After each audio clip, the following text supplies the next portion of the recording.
ألف لام ميم تنزيل الكتاب لا ريب فيه من رب العالمين أم يقولون افتراه بل هو الحق من ربك لتنذر قوما ما أتاهم من نذير من قبلك لعلهم يهتدون الله الذي خلق السماوات والأرض وما بينهما في 6 أيام ثم استوى على العرش ما لكم من دونه من ولي ولا شفيع أفلا تتذكرون يدبر الأمر من السماء إلى الأرض ثم يعرج إليه في يوم كان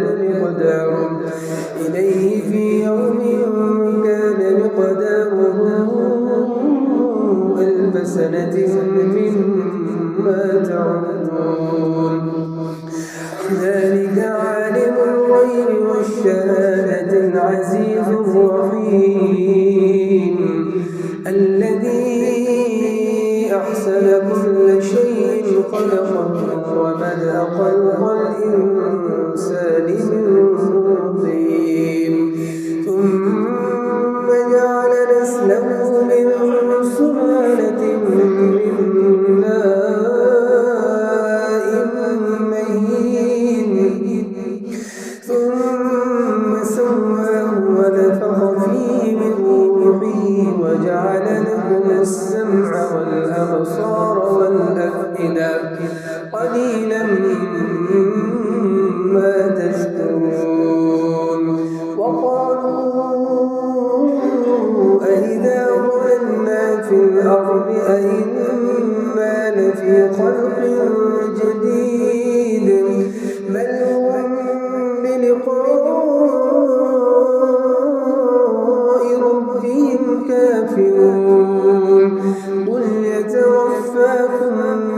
ملك الموت الذي وكل بكم ثم إلى ربكم ترجعون ولو ترى إذ المجرمون ناكسوا رؤوسهم عند ربهم ربنا أبصرنا وسمعنا فارجعنا نعمل صالحا إنا موقنون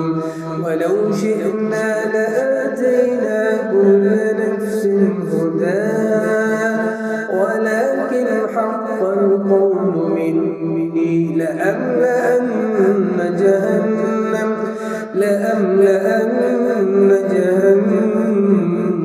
من الجنة والناس أجمعين فذوقوا بما نسيتم لقاء يومكم هذا إنا نسيناكم فذوقوا عذاب الخلد بما كنتم تعملون الله